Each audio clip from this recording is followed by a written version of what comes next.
میرے ابا آگ میں جل رہے ہیں اور چیختے ہوئے مجھے کہتے ہیں، بیٹی بچاؤ بچاؤ۔ پچھلے 3 دن سے میں تہجد کے وقت یہی خواب دیکھ رہی تھی۔ آج آنکھ کھلی تو میں کتنی دیر روتی رہی اور پھر کام سے فارغ ہو کر ابا سے ملنے بھائی کے گھر چلی گئی۔ جب سے امی کا انتقال ہوا تھا، ابا جیسے گھر میں اجنبی ہو گئے تھے۔ نئی نسل کی روایات، رسمیں اور باتیں ان کے دل سے میل نہ کھاتی تھیں۔ بھابھی بھی کچھ خاص خوش مزاج نہیں تھیں۔ ابا کا ذکر آتا تو ان کے ماتھے پر بل پڑ جاتے تھے۔ دروازہ کھٹکھٹایا تو بھابھی نے دروازہ کھولا۔ ہمیشہ کی طرح چہرے پر مصنوعی مسکراہٹ تھی۔ ارے آپ آئیے آئیے، ابا گھر پر ہیں، ذرا ملنے آئی تھی۔ بھابھی نے ہلکی سی ہنسی ہنستی ہوئی کہا، وہ تو اپنے کسی پرانے دوست کے ہاں گئے ہیں، شاید آج رات وہیں رکیں۔ میرے دل کو کچھ قرار نہ آیا۔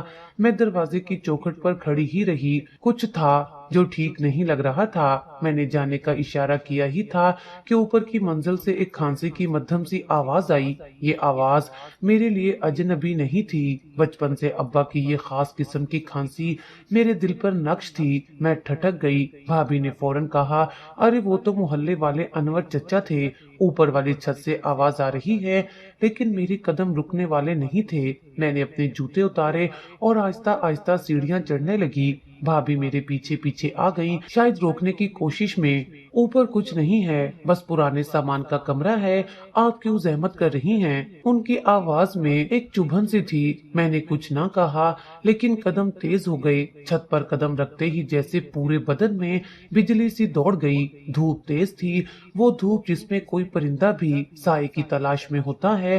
وہاں میرا باپ جو کبھی ہمیں دوپہر کے سورج سے بچا کر اسکول چھوڑتے تھے، آج خود اس کے نیچے بیٹھے تھے، ایک پرانی چٹائی پر جس کے کنارے پھٹ چکے تھے۔ دھوپ میں ایسے بیٹھے تھے جیسے وہ اس گھر کا حصہ ہی نہ ہو۔ کپڑے پسینے سے بھیگے ہوئے، چہرہ زرد اور آنکھوں میں وہ خاموشی تھی جو کسی مظلوم کی آخری فریاد ہوتی ہے۔ ان کے سامنے وہی پیالہ رکھا تھا جو ہم بچپن میں کتے کے لیے استعمال کرتے تھے۔ اس میں روٹی کے 2 سخت ٹکڑے تھے جو شاید صبح کے ہوں یا کل کے۔ وہ روٹی پانی سے نرم کر کے کھانے کی کوشش کر رہے تھے۔ میرے کلیجے میں ایک عجیب سا درد اٹھا، زبان جیسے مفلوج ہو گئی ہو۔ میں چپ چاپ کھڑی دیکھتی رہی، آنکھوں سے آنسو نکلے بغیر۔ اندر ہی اندر دل رو رہا تھا۔ ابا، میری آواز میں لرزش تھی۔ ابا نے چونک کر میری طرف دیکھا۔ ان کی آنکھوں میں حیرت، خوشی اور شرمندگی سب یکجا تھیں۔ وہ ایک بچے کی طرح بکھلا گئے تھے، جیسے رنگے ہاتھوں پکڑے گئے ہوں۔ بیٹا، تم یہاں، تم کیوں آئی ہو؟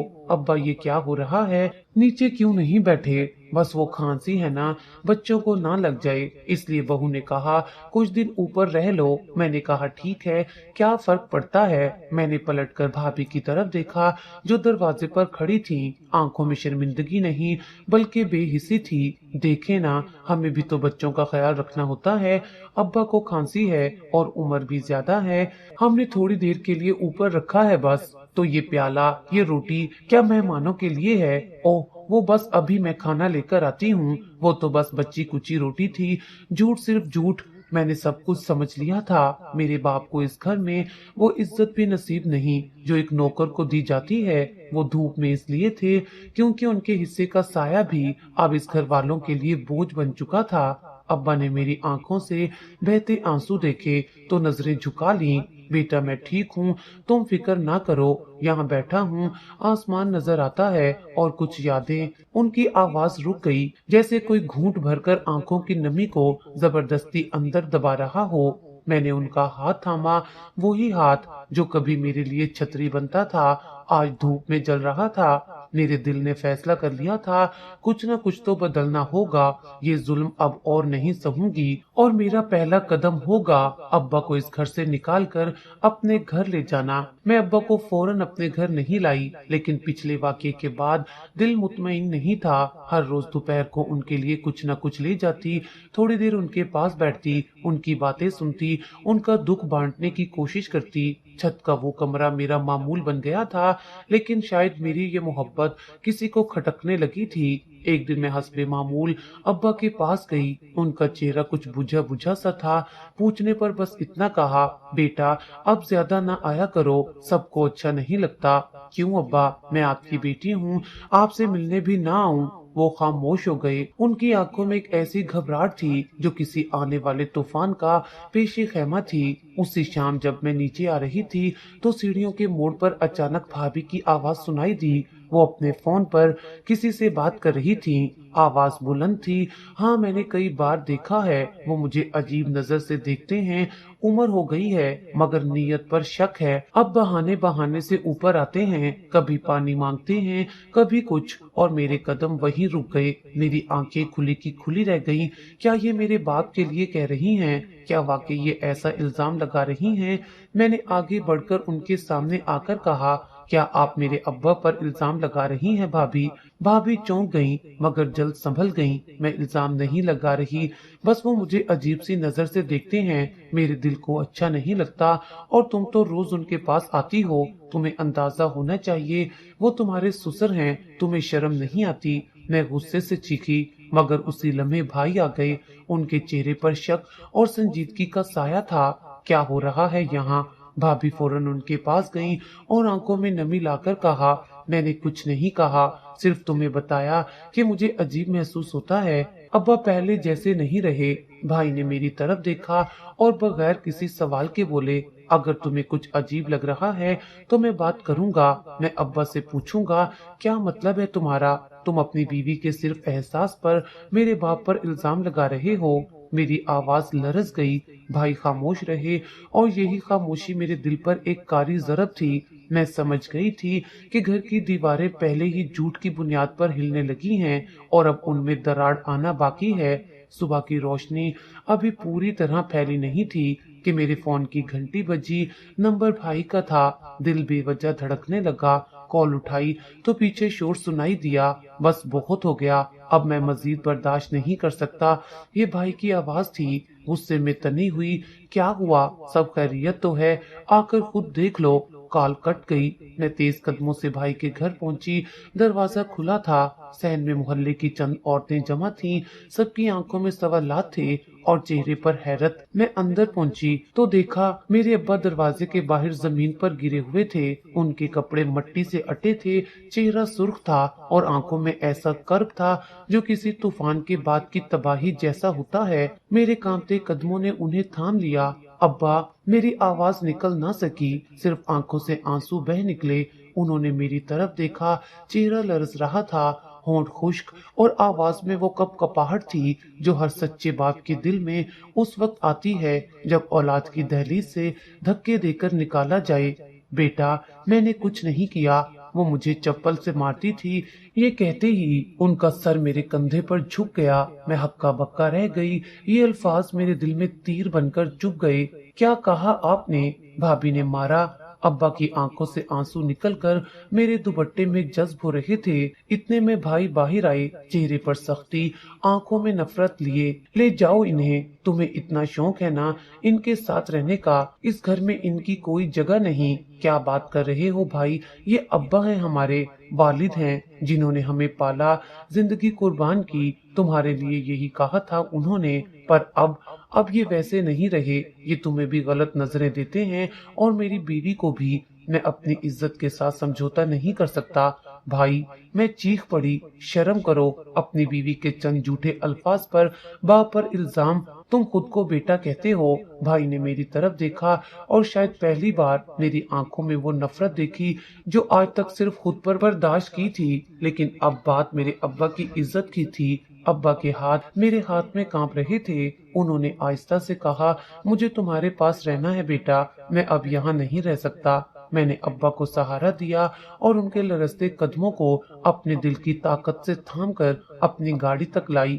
محلے کی عورتیں خاموش تماشائی بنی رہیں، کسی نے کچھ نہ کہا۔ شاید سب کو سچ کا علم تھا، مگر سچ بولنے کی ہمت کسی میں نہ تھی۔ راستے میں ابا خاموش تھے۔ میں نے ان کا ہاتھ تھاما تو وہ بولے، بیٹی، اس گھر میں میں نے صرف دعائیں کی مگر بد دعا مل گئی۔ میں نے سوچا بھی نہ تھا کہ میرا بڑھاپا یوں بے عزتی میں گزرے گا۔ میری آنکھوں سے بہتے آنسوؤں نے قسم کھائی، اب اس باپ کو کبھی کوئی آنچ نہیں آنے دوں گی۔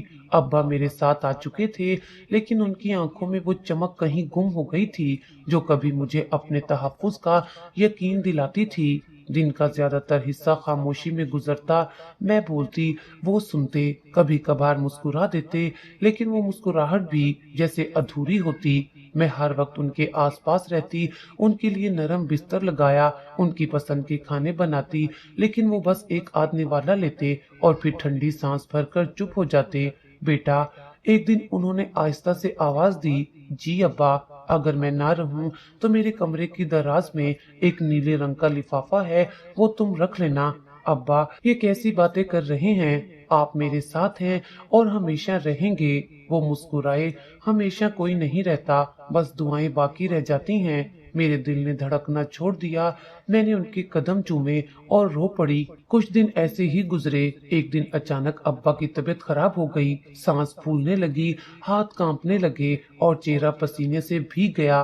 میں فوراً ہسپتال لے گئی، ڈاکٹر نے آکسیجن لگائی اور کچھ ٹیسٹ کیے۔ تشخیص ہوئی کہ ان کا دل کمزور ہو چکا ہے اور وقت اب ساتھ نہیں دے رہا۔ میں نے ان کا ہاتھ تھاما، وہ مسکرائے، بیٹی، بس ایک درخواست ہے، میرے جنازے پر کسی کو رونے نہ دینا۔ جو زندگی میں میرے دکھ کا سبب بنا ہو۔ ان کی آنکھیں بند ہو گئیں اور دل کی دھڑکنیں ہمیشہ کے لیے خاموش ہو گئیں۔ میرے لیے دنیا تھم گئی، میں یتیم ہو چکی تھی، لیکن اس بار دکھ کچھ اور تھا۔ میں نے باپ کو مرتے ہوئے دیکھا، ان کی آنکھوں کی آخری نمی کو محسوس کیا اور ان کے دل کی آخری دھڑکن کو اپنے ہاتھوں میں بند ہوتے دیکھا۔ ابا کا جنازہ سادگی سے اٹھا، بھائی کو اطلاع دی مگر وہ آیا نہیں۔ بھابھی نے فون تک نہ کیا، بس چند پرانے محلے دار اور میری دو سہیلیاں تھیں جو میرے آنسو پہنچنے آ گئیں۔ 3 دن بعد میں نے ابا کی بات یاد کی اور ان کا بتایا ہوا لفافہ نکالا۔ وہ نیلا لفافہ ایک وصیت تھی، صاف الفاظ میں لکھا تھا، میں عبدالحفیظ ولد غلام رسول مکمل ہوش و حواس میں اپنی ساری منقولہ غیر منقولہ جائیداد اپنی بیٹی کے نام کرتا ہوں، جو میرے دکھ درد میں ساتھ کھڑی رہی جب بیٹا بیگانہ ہو گیا۔ نیچے ان کے دستخط تھے، گواہ کے طور پر پرانے محلے کے 2 بزرگوں کے نام تھے۔ میں حیران تھی، مجھے کبھی دولت کی چاہ نہ تھی، نہ میں نے ابا سے کبھی کچھ مانگا، لیکن یہ وصیت صرف جائیداد کا کاغذ نہیں تھی، یہ میرے باپ کا اعتبار، ان کا پیار اور میری وفا کا انعام تھا۔ میں نے وہ لفافہ سینے سے لگا لیا اور آنکھوں سے بہتے آنسو ان کاغذوں پر گرنے لگے۔ یہ لمحہ میری زندگی کا سب سے بڑا امتحان تھا۔ دنیا نے باپ کو ٹھکرا دیا، لیکن انہوں نے دنیا کو دکھا دیا کہ سچ کا ساتھ دینے والوں کو رب کبھی تنہا نہیں چھوڑتا۔ ابا کی تدفین کے بعد گھر کا ہر گوشہ ان کی یاد سے بھرا ہوا تھا۔ 3 دن گزر چکے تھے، چوتھے دن میں نے ہمت کر کے بھائی کو کال کی، ابا چلے گئے، تمہیں خبر بھی نہ ہوئی۔ وہ خاموش رہا، جیسے کچھ کہنے کو ہو مگر الفاظ حلق میں پھنس گئے ہوں۔ کیا تمہیں افسوس بھی ہے؟ میں نے پوچھا۔ مجھے ابھی کچھ سمجھ نہیں آ رہا، یہ کہہ کر فون بند ہو گیا۔ رات کے سناٹے میں اچانک کچھ آہٹیں ہوئیں، میں چونک کر جاگی، گھڑی دیکھی، رات کے 2 بج رہے تھے۔ دروازے کے باہر صحن میں کچھ سائے حرکت کرتے دکھائی دیے۔ میں دبے پاؤں کھڑکی کے قریب آئی اور جیسے ہی پردہ ہٹایا، دل دھک سے رہ گیا۔ 2 آدمی تھے، ان کے ساتھ بھابھی بھی تھیں، ہاتھ میں ایک بیگ، چہرہ چادر سے ڈھکا ہوا۔ وہ آہستگی سے گھر کے پچھلے دروازے سے اندر داخل ہوئے۔ میری سانسیں رک گئیں، میں چپ چاپ چھپی رہی کہ معاملہ کچھ عجیب لگا۔ 15 منٹ بعد وہ لوگ میرے کمرے کی طرف آنے کی بجائے ابا کے کمرے کی جانب بڑھ گئے۔ ان کا مقصد صاف تھا اور جب وہ لوٹے تو ان کے ہاتھ میں ایک فولڈر تھا۔ میں نے ہمت کر کے اگلی صبح اپنے پرانے ہمسائے چچا صدیق سے بات کی، جو قبرستان کے منتظم تھے۔ انہوں نے خوفناک انکشاف کیا، بیٹی، رات 2 لوگ قبرستان آئے تھے، کہنے لگے کہ قانونی کام کے لیے ابا کی انگلی کے نشان درکار ہیں۔ ایک کاغذ پر انگوٹھے کے نشان لیے اور چلے گئے۔ میرے پیروں تلے سے زمین نکل گئی۔ اب سمجھ آیا وہ فولڈر کیا تھا، وہ آدھی رات کی چوری کس لیے تھی۔ بھابھی نے ابا کی لاش چرا کر جعلی دستاویز تیار کروائے تھے۔ اسی روز میں نے اپنی وکیل سہیلی کے ذریعے رجسٹری آفس میں معلومات نکلوائیں۔ شام تک اطلاع آ گئی، ابا کے نام کی ساری جائیداد اب ان کے پوتے پوتیوں کے نام کر دی گئی تھی اور دستخط انگوٹھے کے نشان بظاہر اصل لگ رہے تھے۔ میری آنکھوں کے سامنے اندھیرا چھا گیا۔ یہ وہی بھائی تھا جس نے میری گڑیا کے لیے بازار چھان مارا تھا، اور آج وہی بھائی اپنی بیوی کے ہاتھوں کی کٹ پتلی بن کر باپ کی لاش کو بھی سکون سے نہ دفنا سکا۔ میں نے وہ نیلا لفافہ نکالا جو ابا نے دیا تھا۔ اصل وصیت میرے پاس تھی۔ اب وقت آ گیا تھا کہ انصاف کی جنگ عدالت میں لڑی جائے۔ ابا کی تدفین کے چند دن بعد بھائی کا فون آیا، ہمیں بات کرنی ہے، تم آ سکتی ہو؟ میں جانتی تھی بات کس بارے میں ہوگی۔ میری انگلیاں خود بخود اس نیلے لفافے کی طرف بڑھیں جو ابا نے مجھے اپنی وفات سے پہلے دیا تھا، مگر دل کہہ رہا تھا ابھی نہیں، ابھی صبر۔ بھائی کے گھر پہنچی تو بھابھی ڈرائنگ روم میں پہلے سے بیٹھی تھی۔ چہرے پر معمول سے زیادہ نرمی اور آنکھوں میں ایک عجیب چمک تھی، جیسے کامیابی کا نشہ ہو۔ بھائی نے رسمی سلام کے بعد سیدھی بات شروع کی، ہم نے رجسٹری کے کاغذات اپ ڈیٹ کروا لیے ہیں۔ ابا نے اپنی زندگی میں ہی وصیت لکھ دی تھی جس کے مطابق ان کی ساری جائیداد پوتے پوتیوں کے نام ہے۔ میرے لبوں پر ایک لفظ بھی نہ آیا۔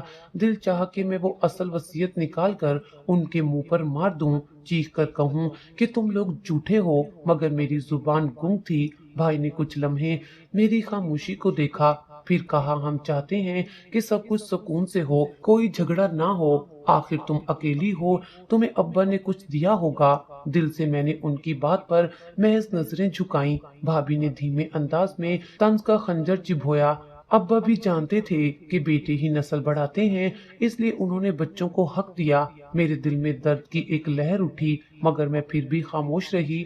ابا کے آخری لمحات یاد آئے، ان کی ہچکیوں میں چھپی وہ بے بسی، ان کا وہ جملہ بیٹی میرے جانے کے بعد یہ لفافہ سنبھالنا۔ بھائی نے میز پر کچھ کاغذات رکھے اور کہا یہ دستخط شدہ کاپیاں ہیں، تم بھی دستخط کر دو تاکہ پروسیسنگ مکمل ہو جائے۔ میرے ہاتھ کانپنے لگے۔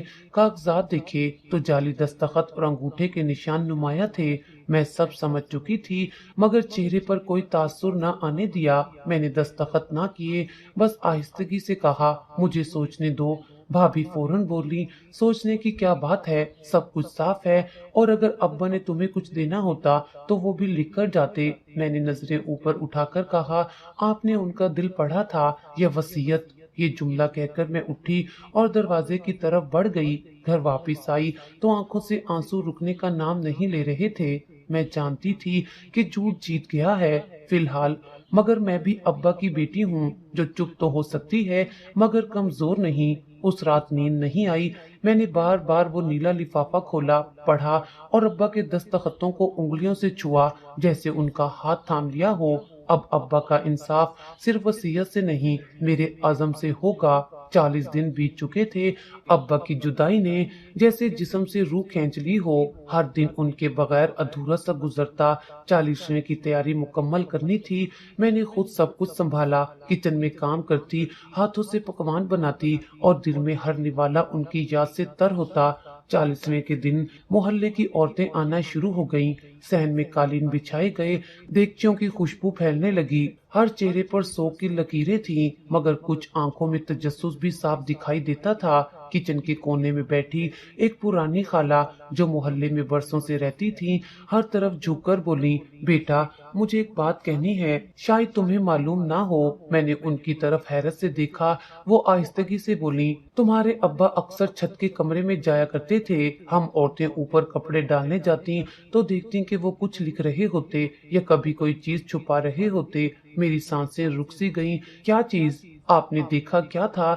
نہیں بیٹا، ہم نے کبھی پوچھنے کی ہمت نہیں کی، مگر ایک دن وہ میرے شوہر سے کہہ رہے تھے کہ جو اصل خزانہ ہے وہ نہ کاغذ ہے نہ پیسہ، وہ چھپا ہے وہاں جہاں دھوپ بھی راز کو نہ چھو سکے۔ میرے دل میں ایک عجیب سی لہر دوڑ گئی۔ کیا واقعی ابا نے کچھ چھپایا تھا چھت کے کمرے میں؟ میں نے دل میں سوچا شاید وہ کچھ یادیں ہوں یا پھر ابا کی لکھی ہوئی ڈائریاں، یا ممکن ہے وہ اصل کاغذات یا کچھ اور۔ بھابھی جو قریب ہی بیٹھی تھیں خالہ کی باتیں سن چکی تھیں، ان کے چہرے پر فوراً بے چینی اور گھبراہٹ سی چھا گئی۔ وہ فوراً اٹھیں اور اندر چلی گئیں۔ 40ویں کا ختم ہوتے ہی میں سیدھی کمرے میں گئی اور ایک پرانا صندوق نکالا جس میں ابا کی پرانی چیزیں تھیں۔ ایک پرانی چابی بھی ملی جس پر لکھا تھا اوپر کا کمرہ راز کا محافظ۔ دل کی دھڑکن تیز ہو گئی۔ میں نے فیصلہ کر لیا آج رات چھت پر جا کر دیکھوں گی کہ وہاں کیا ہے، لیکن بھابھی بھی تیز نکلی۔ رات کے سناٹے میں مجھ سے پہلے کمرے میں پہنچ چکی تھیں۔ ان کے ہاتھ میں ایک چھوٹی سی ٹارچ تھی اور چہرے پر ایک عجیب سی بے چینی، جیسے کوئی خزانہ ڈھونڈنے نکلا ہو۔ ان کے قدموں میں جلدی تھی، آنکھوں میں لالچ کی چمک۔ چھت کے کمرے کا تالا وہ پہلے ہی دن کسی بہانے سے چابی لے کر کھول چکی تھیں۔ دروازہ دھیرے سے کھولا اور ٹارچ کی روشنی میں کمرے کا جائزہ لینا شروع کیا۔ بھابی نے جلدی جلدی وہ سب چیزیں الٹ پلٹ کرنا شروع کر دیں۔ ایک ایک کپڑے کو چیک کیا، ہر ڈبے کو کھولا، حتیٰ کہ دیوار پر لگی پرانی کیلوں کے پیچھے بھی ہاتھ مارا، مگر جو وہ چاہتی تھیں وہ وہاں نہ تھا۔ کہاں چھپایا ہے؟ ضرور زیور ہے یا زمین کے اوریجنل کاغذات۔ سب کہہ رہے تھے کہ انہوں نے کچھ چھپایا ہے۔ وہ بڑبڑاتی رہیں، مگر کمرہ جیسے خاموش تماشائی بن کر انہیں دیکھ رہا تھا۔ وقت جیسے ٹھہر گیا ہو۔ بھابی کے ماتھے پر پسینہ آ گیا تھا، مگر ہار ماننا ان کی فطرت نہ تھی۔ انہوں نے ایک پرانے صندوق کو کھولا۔ اس کی تہہ میں کچھ پرانی چادریں تھیں، ایک کے نیچے لکڑی کا ایک چھوٹا سا ڈبہ ملا۔ انہوں نے جلدی سے اٹھایا، کھولا تو اندر صرف کچھ پرانے سکے، ایک زنگ آلود کنگن اور چند انگوٹھیاں تھیں جو شاید امی کے جہیز کی باقیات تھیں۔ ان کے چہرے پر مایوسی چھا گئی۔ وہ چیز جس کی انہیں تلاش تھی وہ نہ ملی۔ اسی دوران اچانک کسی لکڑی کے ٹکڑے سے ان کا پاؤں ٹکرایا اور ان کا توازن بگڑ گیا۔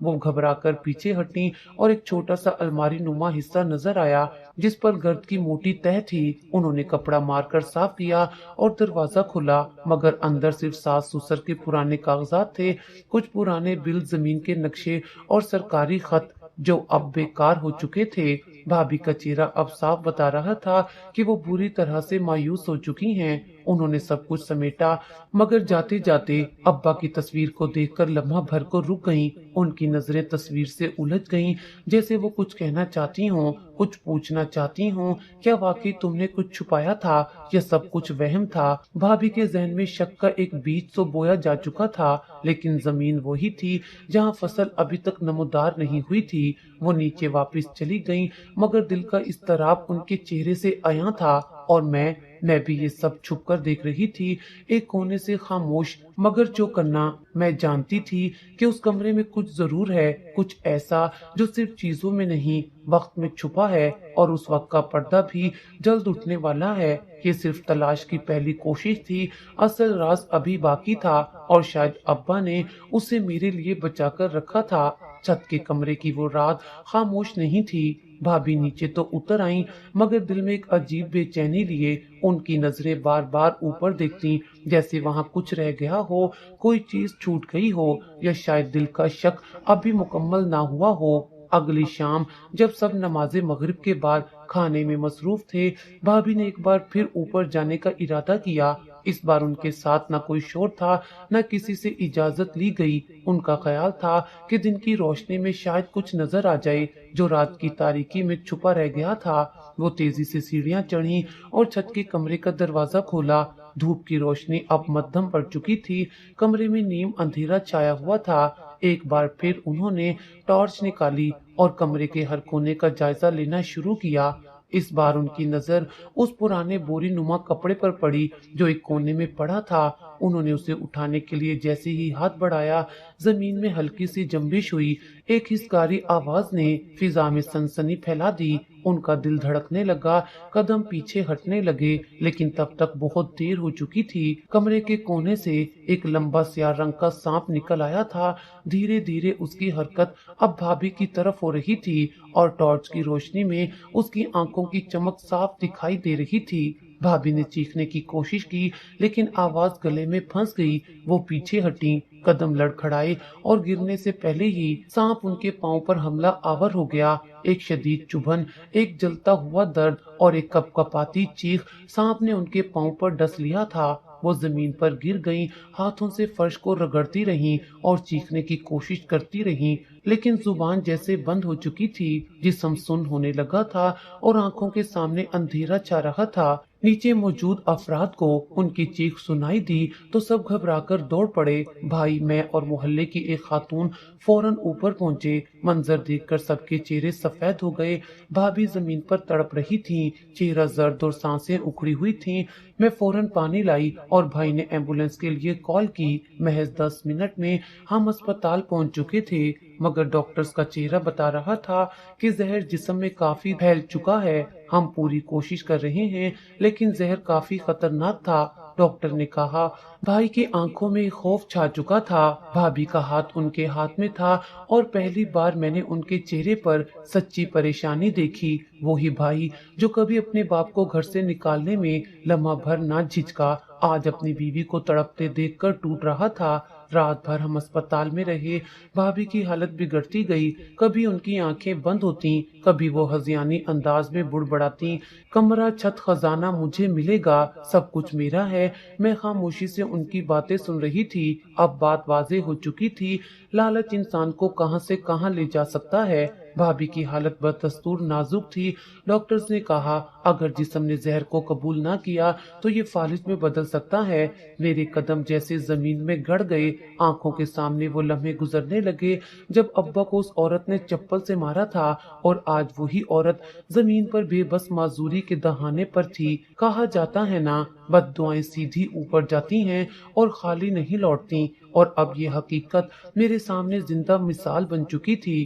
بھابھی بستر پر نیم دراز تھیں، چہرے کا رنگ زرد، آنکھیں کھلی مگر بے نور۔ ان کی ایک آنکھ کے کونے سے آنسو بہ رہا تھا اور جسم کا دایاں حصہ بالکل ساکت تھا۔ دایاں بازو، ٹانگ، حتیٰ کہ چہرے کا دایاں پہلو بھی جیسے کسی اور کا ہو۔ ڈاکٹر نے ہمیں ایک طرف لے جا کر کہا زہر کا اثر جسم کے اعصابی نظام پر پڑا ہے، بھابھی کو فالج ہو چکا ہے اور بدقسمتی سے ان کا دایاں حصہ مکمل طور پر مفلوج ہو چکا ہے۔ بھائی کا چہرہ زرد پڑ گیا، وہ کرسی پر گر سا گیا۔ یہ کب تک ٹھیک ہو سکتی ہیں؟ ڈاکٹر نے آہ بھری۔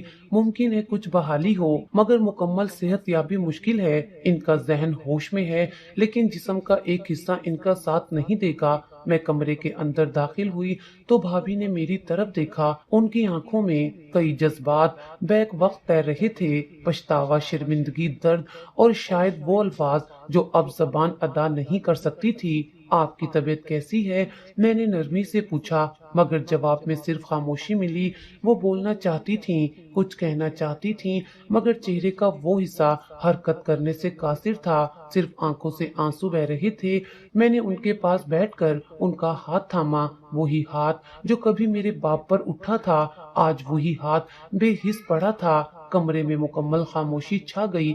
بھائی ایک کونے میں کھڑا تھا، نظریں جھکائے اور شاید اندر ہی اندر ٹوٹ رہا تھا۔ وقت کا پہیہ گھوم چکا تھا اور انصاف کی پہلی ضرب لگ چکی تھی، مگر دل کہتا تھا ابھی کہانی ختم نہیں ہوئی، یہ تو صرف مکافات عمل کا آغاز تھا۔ بھابھی کی بیماری کے بعد گھر کا ماحول تیزی سے بدلنے لگا۔ بھائی جو کبھی ان کے لیے آسمان سے تارے توڑنے کو تیار رہتے تھے، اب بوجھل قدموں سے ہسپتال آتے اور بس رسمی حال احوال پوچھ کر چلے جاتے۔ چند ہفتوں بعد بھابھی کو گھر منتقل کر دیا گیا، لیکن وہی چھت کا کمرہ جہاں کبھی ابا کو دھوپ میں بیٹھایا گیا تھا اب بھابھی کے لیے مخصوص کر دیا گیا۔ ان کا بستر ایک پرانے پنکھے کے نیچے لگا دیا گیا، وہی پرانا پیالہ جو ابا کے وقت استعمال ہوتا تھا اب ان کے سامنے رکھا گیا۔ سارا دن وہ چھت پر خاموشی سے لیٹی رہتی اور شام کو گھر کی ملازمہ آ کر کھانے کا ایک نوالا ان کے منہ میں ڈالتی۔ ان کے لبوں پر اب کوئی آواز نہیں تھی، صرف آنکھوں کی نمی باقی تھی۔ کچھ دن بعد ایک اور خبر نے میرے دل کو چیر کر رکھ دیا۔ بھائی نے دوسری شادی کر لی تھی، نئی دلہن خوش شکل، جوان اور بولنے میں ماہر تھی۔ محلے بھر میں بات پھیل گئی کہ بھائی کو سکھ چین کی زندگی چاہیے تھی اور بیمار بیوی کے ساتھ جینا ان کے بس کی بات نہیں رہی تھی۔ بھابھی کے بچے جو کبھی ان کی گود میں کھیلا کرتے تھے اب نئی ماں کے رنگ میں رنگنے لگے۔ بڑی بیٹی نے بات کرنا چھوڑ دیا، بیٹا ناراضگی سے دور رہنے لگا۔ نئی ماں نے جلدی گھر پر اپنی گرفت مضبوط کر لی اور بچوں کو بھی بھابھی سے دور کر دیا۔ اکثر سنا جاتا تھا امی بیمار ہیں، ان سے بدبو آتی ہے، ہمیں ان کے کمرے میں نہیں جانا۔ وہی بچے جن کے لیے کبھی بھابھی نے دنیا سے لڑائی کی، آج ماں کی بیماری سے شرمندہ ہو کر منہ چھپاتے پھر رہے تھے۔ ایک دن میں ان کے پاس گئی، ان کے بستر کے پاس بیٹھ کر ہاتھ تھاما تو انہوں نے بامشکل آنکھیں کھولیں۔ ان کے چہرے پر کوئی شکوہ نہ تھا، بس ایک ویرانی چھائی ہوئی تھی۔ میں نے نرمی سے کہا، یاد ہے جب آپ نے کہا تھا ابا کی موجودگی بچوں کے لیے خطرہ ہے؟ آج آپ کو ان بچوں سے خطرہ نہیں لگتا؟ وہ نہ بول سکیں، صرف آنکھوں کے کونے سے ایک آنسو بہہ نکلا۔ نئے دنوں کی نئی بیوی اب گھر کی مالکن بن چکی تھی اور بھابھی اب صرف ایک سایہ تھیں، ایک بوجھ، ایک ایسا وجود جسے سب بھلا دینا چاہتے تھے مگر میں نہیں بھولی تھی۔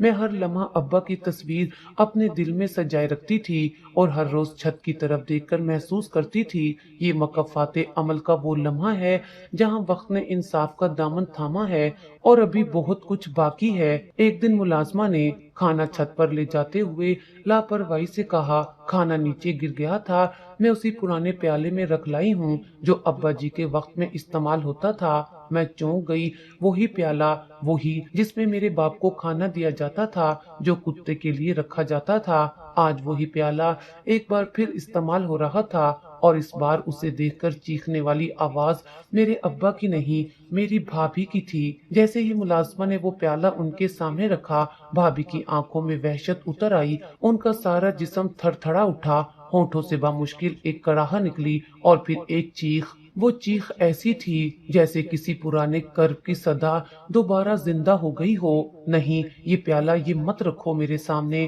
نہیں۔ ان کے الفاظ تو اب بھی مکمل نہ تھے مگر وہ آواز، وہ کپ کپاتی سرگوشیاں، وہ چیخ سب کچھ بول رہی تھیں۔ ان کی چیخ سن کر نئی بیوی بھاگتی ہوئی اوپر آئی، بچوں نے کانوں میں انگلیاں ڈالیں۔ بھائی نے ایک لمحہ سوچا، پھر آسمان کی طرف دیکھ کر آہستہ سے کہا، یہی پیالہ کبھی ابا کے سامنے رکھا تھا۔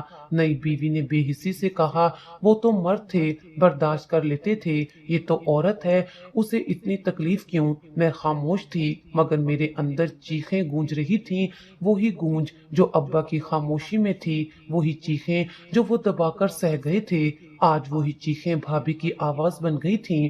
میں چھت پر پہنچی، ان کے قریب جا کر بیٹھ گئی۔ انہوں نے میری طرف دیکھا، آنکھوں میں درد کی لہر تھی، جو شاید معافی مانگنا چاہتی تھیں یا شاید انصاف کی منتظر تھیں۔ یہی پیالہ تھا نا جس پر آپ ہنستی تھیں۔ ان کی آنکھوں سے دو آنسو بہہ کر تکیے میں جذب ہو گئے۔ میں نے پیالہ اٹھا کر دور پھینک دیا اور ایک نئی پلیٹ میں کھانا رکھ کر ان کے سامنے رکھا۔ مجھے میرے ابا کی توہین برداشت نہیں تھی اور نہ ہی کسی اور کا درد، لیکن یہ وقت کا انصاف ہے جو ہر کسی کے دروازے پر آتا ہے پیالہ لیے۔ بس چہرے بدلتے ہیں۔ وہ مجھے دیکھتی رہیں، شاید دل میں کچھ ٹوٹا یا کچھ جڑا، مگر اب وقت صرف خاموشی میں بول رہا تھا اور وہ چیخ وہ ابھی تک چھت کی دیواروں میں گونج رہی تھی۔ چھت سے نیچے اتری تو دل پر عجیب سا بوجھ تھا، سانس جیسے رک رک کر چل رہی تھی، ہر قدم ایسا لگ رہا تھا جیسے کسی اندیکھے بوجھ کو اٹھائے ہوئے ہوں۔ کمرے میں داخل ہو کر ابا کی تصویر کے سامنے بیٹھ گئی، وہی تصویر جو ان کی وفات کے بعد میں نے اپنے بیڈ کے قریب رکھ دی تھی۔ تصویر میں ان کا مسکراتا چہرہ دیکھ کر میری آنکھوں سے ایک خاموش آنسو بہہ نکلا۔ میں نے چپ چاپ ہاتھ اٹھائے اور دل ہی دل میں کہا، یا اللہ، میرے ابا کا انتقام ہو گیا۔ یہ بد دعا نہیں تھی، ایک درد بھرا اعتراف تھا، ایک اذیت کے بعد کی راحت تھی۔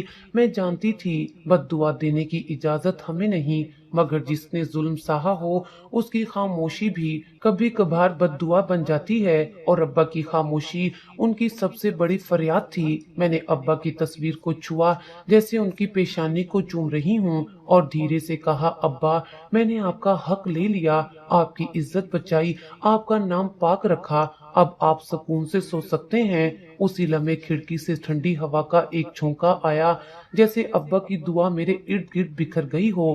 کمرے میں ایک غیر محسوس سی خوشبو پھیل گئی اور ایک لمحے کو ایسے لگا جیسے کوئی میرا سر تھپ تھپا رہا ہو، جیسے کہنے والا ہو، بیٹی تو نے میرا مان رکھ لیا۔ میں نے آنکھیں کھولی اور ایک طمانیت سے دل بھر گیا۔ بدلے کی آگ نے مجھے کبھی نہیں جلایا مگر سچائی کی روشنی نے ہر اندھیرا صاف کر دیا تھا۔ ابا کا انتقام میں نے نہیں وقت نے لے لیا تھا، اور وقت سے بہتر منصف کوئی نہیں ہوتا۔ اب اس کہانی کا نیا موڑ آنے والا تھا، کیونکہ انصاف مکمل ہونے کے بعد بھی کبھی کچھ ختم نہیں ہوتا، کچھ اور باقی رہ جاتا ہے۔ کہیں نہ کہیں کسی نہ کسی دل میں، چھت کے سنسان کمرے میں، زندگی اب آہستہ آہستہ موت سے زیادہ بے حس ہو چکی تھی۔ بھابھی کا جسم پہلے ہی فالج کی مار سہ چکا تھا، اب ذہن بھی ساتھ چھوڑنے لگا تھا۔ بھائی کی نئی بیوی گھر میں مکمل قابض ہو چکی تھی۔ اس کی چالاکی، باتوں میں مٹھاس اور چہرے پر معصومیت کا نقاب اتنا مضبوط تھا کہ بچے بھی دھوکا کھا بیٹھے۔ اس نے آہستہ آہستہ بھابھی کے بچوں کو ان کے خلاف کرنے کی مہم شروع کی۔ تمہاری ماں کا تو اب کچھ نہیں ہو سکتا، وہ بستر کی ہو کر رہ گئی ہے، اور یہ گھر، یہ تمہارے ابا نے میرے لیے بسایا ہے۔ تمہیں عزت سے جینا ہے تو اپنی نئی ماں کو ماں سمجھو۔ بچے معصوم تھے، بھٹکنے لگے۔ وہ عورت بڑی چالاکی سے ان کے دلوں میں پرانی ماں کے لیے نفرت کا بیج بوتی گئی۔ میں جب بھی بھابھی کو دیکھنے جاتی، وہ مجھے ایک ٹک گھورتی رہتی، جیسے کچھ کہنا چاہتی ہوں۔ ایک دن چھت پر میں نے انہیں زور زور سے کچھ بولنے کی کوشش کرتے دیکھا، مگر آواز نہیں نکلی، صرف آنکھوں میں پانی تھا اور ہونٹ ہلتے تھے جیسے کوئی دعا یا بد دعا بن رہے ہوں۔ ادھر میں مکمل خاموش نہ بیٹھی تھی۔ ابا کی وصیت میرے پاس محفوظ تھی، اصلی گواہوں کے دستخط کے ساتھ، ان کی تحریر اور ان کا انگوٹھا، مگر میں جانتی تھی کہ جھوٹ کی دیوار گرانے کے لیے وقت کا انتخاب ضروری ہوتا ہے، اور وہ وقت آ گیا۔ بھائی اور بھابھی نے ابا کی جائیداد کے جعلی کاغذات کے ذریعے قبضہ حاصل کر لیا تھا اور خود کو قانونی وارث ظاہر کر چکے تھے۔ میں جانتی تھی کہ اب عدالتی جنگ کے سوا کوئی راستہ نہیں بچا۔ میں نے وکیل سے رابطہ کیا اور پوری دستاویز ان کے حوالے کی۔ وکیل نے کاغذات دیکھ کر کہا، یہ واضح جعل سازی ہے۔ اگر گواہ حاضر ہو جائیں اور دستخط کی تصدیق ہو جائے تو کیس ہمارے حق میں ہوگا۔ عدالت میں مقدمہ دائر ہوا۔ پہلی سماعت میں ہی عدالت نے نوٹس جاری کر دیا اور جعلی دستاویز کی جانچ کا حکم دیا۔ بھائی نے جب یہ خبر سنی تو وہ گھبرا گیا۔ کئی سال بعد پہلی بار اس کی آنکھوں میں خوف دکھائی دیا۔ نئی بیوی نے اسے بھڑکایا، یہ سب تمہاری بہن کا پلان ہے، وہ تمہیں جائیداد سے بے دخل کرنا چاہتی ہے۔ لیکن میں کسی کا حصہ نہیں مانگ رہی تھی، میں صرف انصاف مانگ رہی تھی، ابا کی عزت کا، ان کے آخری فیصلے کا۔ چند دن بعد عدالت میں پیشی تھی۔ میں نے سب ثبوت تیار کیے، گواہوں سے رابطہ کیا اور ابا کے الفاظ کو دل میں دہرا کر کمرہ عدالت میں داخل ہوئی۔ یہ صرف کاغذوں کی جنگ نہ تھی، یہ اس وقت کی جد و جہد تھی جو ابا نے اس گھر کی چھت پر گزارا، وہ تنہائی جو انہوں نے سہی، وہ اذیتیں جو ان پر لادی گئیں۔ عدالت کی پہلی سماعت کے دوران ہی جج نے بھائی کے وکیل سے سوال کیا، اگر مرنے والے نے پوتے پوتیوں کے نام جائیداد کی ہو تو دستاویز ہسپتال میں لے جانے سے پہلے کیوں تیار کی گئیں اور لاش سے انگوٹھے کے نشان کیوں لیے گئے؟ سوال وہ تھا جو سچ کے دروازے کھولنے کے لیے کافی تھا۔ بھائی کے وکیل کے پاس کوئی جواب نہیں تھا اور میں چپ چاپ کھڑی اپنے ابا کی تصویر ذہن میں لیے صرف ایک جملہ دل میں دہرا رہی تھی، ابا، میں نے وعدہ کیا تھا کہ آپ کے سچ کو جھوٹ کے نیچے دبنے نہیں دوں گی۔ اب کھیل پلٹ چکا تھا اور انصاف کی کرسی پر بیٹھا قانون ابا کی سچائی کی گواہی بننے جا رہا تھا۔ عدالت کا دن تھا، میری انگلیاں کپ کپا رہی تھیں، مگر دل میں ایک عزم کی روشنی تھی جو ابا کی وصیت کی سچائی سے جڑی ہوئی تھی۔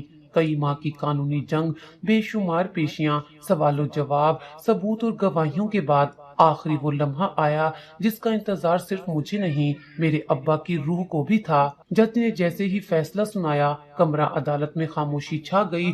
عدالت تمام شواہد اور گواہوں کی روشنی میں اس نتیجے پر پہنچی ہے کہ اصل وصیت وہ ہے جو عبدالحفیظ مرحوم نے اپنی بیٹی کے نام تحریر کی۔ جعلی دستاویز ناقابل قبول قرار دی جاتی ہیں، لہٰذا تمام جائیداد قانونی وارث یعنی بیٹی کے نام منتقل کی جاتی ہے۔ میرے کانوں میں جملے گونجنے لگے، میری آنکھوں میں آنسو تھے، دل میں شکر اور روح میں ایک عجیب سا سکون۔ میں نے عدالت کے باہر آ کر آسمان کی طرف دیکھا، آنکھوں میں نمی مگر لبوں پر مسکراہٹ تھی۔